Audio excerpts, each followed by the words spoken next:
సభను అలంకరించి ఉన్న మా గురువు గారికి, నా తోటి నటీనటులకు, దర్శకులకు, సాంకేతిక నిపుణులకు, కార్మిక సోదరులకు,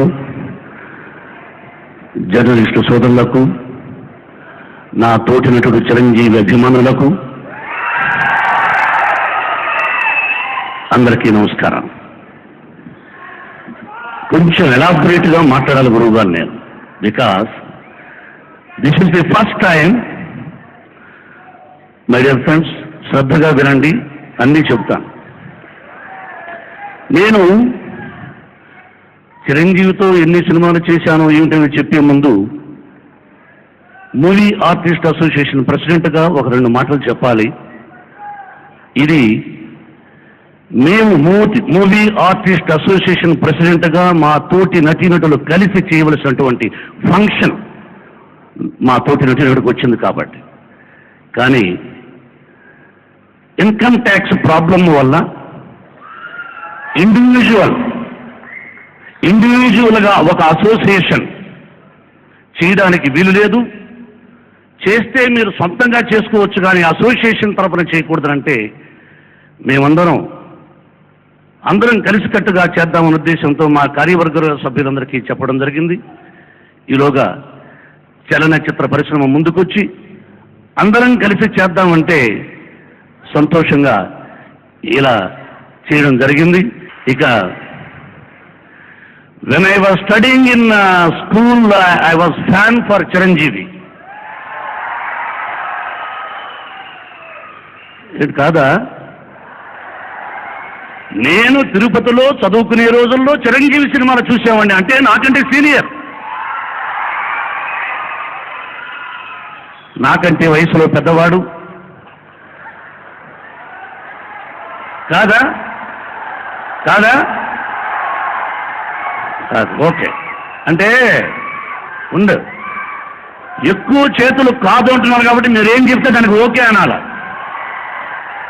ఓకే.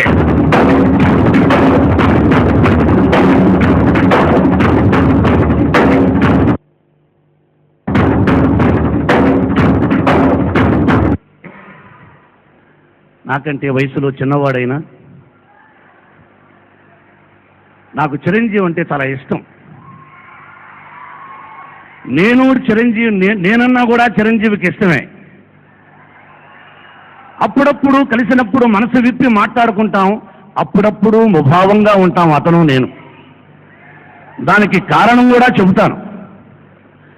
నేను అతను కలిసి నటించిన చిత్రాలు కిరాయి రౌడీలు సూపర్ హిట్, పట్టణం వచ్చిన పతివ్రతలు సూపర్ హిట్, బిల్లా రంగా సూపర్ హిట్. ఆ తరువాత కొంచెం గ్యాప్ ఏర్పడింది. వినాలి, శత్రువులు ఎక్కడో ఉండరు, శత్రువులు పక్కనే ఉంటారు అని. మన ఇంట్లో దొంగతనం చేసేది బయట ఎక్కడో రాడు, తెలిసిన వాడే దొంగతనం చేస్తాడు, తెలిసిన వాడే వెన్నుపోటు పొడుస్తారు, తెలిసిన వాళ్లే తప్పులు చేస్తూ ఉంటారు. ఒక డ్యాన్స్ మాస్టరు, క్షమించాలి మై డియర్ ఫ్రెండ్స్, వినండి. ఒక డ్యాన్స్ మాస్టరు 3 పిక్చర్లు అయిన తర్వాత చిరంజీవికి కానీ లేకపోతే అరవింద్కి కానీ వాళ్ళ గ్రూపుల్లో ఎవరికో ఒక మాట చెప్పాడు. మోహన్ బాబు పలానా బీజేపీ గార్డెన్లో మీ సినిమా ఫ్లాప్ అయిందని మందు తాగుతున్నాడు అని. ఏమండి, ఒకరు చెబితే సక్సెస్ అవుతుందా, ఒకరు చెప్తే ఫెయిల్ అవుతుందా? భగవంతుడున్నాడు, వాడు డిసైడ్ చేయాలి సక్సెస్ ఫెయిల్యూర్. మనం సిన్సియర్గా కష్టపడుతున్నామా లేదా అంతవరకే. పలాని సినిమా ఫెయిల్ అవ్వాలని మనం కోరుకుంటే వాళ్ళకంటే ముందు మనం ఫెయిల్ అయిపోతాం. అది నా సిద్ధాంతం. ఇంటి పక్కన వాడు బాగుంటే మన ఇల్లు బాగుంటుంది, ఇంటి పక్కన పెంట కుప్పలుంటే మన ఇంట్లో మనం ఉండలేం, కంపు కొడుతుంది. కాబట్టి మనతో పాటు పక్కనున్న వాళ్ళు కూడా బ్రహ్మాండంగా ఉండాలి అని కోరుకునే స్వభావం కలిగిన వాడిని ఇది నేర్పించింది నా గురువు దాసరి నారాయణరావు గారు. ఆ తర్వాత చక్రవర్తి అనే సినిమాలో యాక్ట్ చేయమని అరవింద్ వచ్చి నన్ను అడిగాడు. నేను చేయనని చెప్పాను. లేదు, ఏమిటి మీ ఇద్దరికి అన్నాడు. మా ఇద్దరికి ఏమీ లేదు, చేయనన్నాను. లేదు, చెయ్యాలి అన్నారు. ఓకే, చేస్తాను అని చెప్పాను. ఆ తర్వాత స్టూడియోలోకి వెళ్ళి స్టూడియో నుంచి బాబు కారు ఎక్కుతావా అన్నాడు. పది చిరంజీవి అన్నాను. ఇద్దరం వాళ్ళ ఇంటికి వెళ్ళాం. సంభాషణలో ఏమిటి బాబు, ఏమిటి చిరంజీవి, ఎందుకు ముభావంగా ఉన్నావు, నా మీద ఏమన్నా కోపమా, నేనేమీ అనలేదు అని. బాబు నువ్వు ఎలా ఎలా ఎలా అన్నావని తెలిసింది అన్నాడు.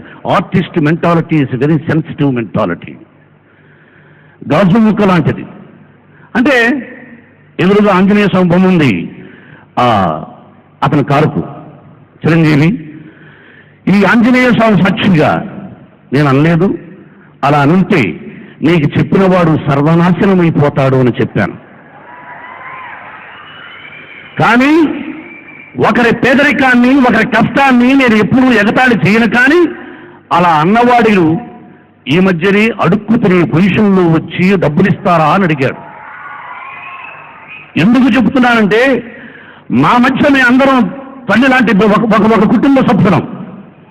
మాకు అతని సక్సెస్ నా సక్సెస్, నా సక్సెస్ అతని సక్సెస్ అనుకుంటూ ఉంటాం. ఎస్, కానీ పక్కనున్న వాళ్ళు ఏ లబ్ధి కోసమో, చిరంజీవి ఏమీ మాట్లాడకూడదు, పద్మభూషణ్ చాలా సైలెంట్గా వచ్చి మాట్లాడాలి, నో కౌంటర్ బిజినెస్ అంటే ఎవడో ఒకడు పక్కనున్న వాడు చెప్తూ ఉంటాడు, మనం విన్నావా, చిరంజీవి విన్నాడా లేదా, అది కాదు. అంటే మాకు మేమంతా ఒక తల్లి బిడ్డనం. శివాజీ గారు ఒక ఎంబ్లం పెట్టారు, సౌత్ ఇండియన్ మూవీ ఆర్టిస్ట్ అసోసియేషన్లో ఒక తల్లికి 4 బిడ్డలని, తెలుగు, తమిళం, కన్నడం, మలయాళం, తల్లికి 4 బిడ్డలు. ఆ విధంగా మీ అందరం కుటుంబ సభ్యులం. చిరంజీవికి ఏమైనా జరిగితే రాత్రి 12 గంటలకు పెడతాను నేను. Yes, it is true. But నాకు జరిగితే వస్తాడా లేదా అన్నది నేను చెప్పలేను. ఎందుకంటే చిరంజీవి ఫంక్షన్స్కి ఏ రోజు నన్ను అతను పిలవడు.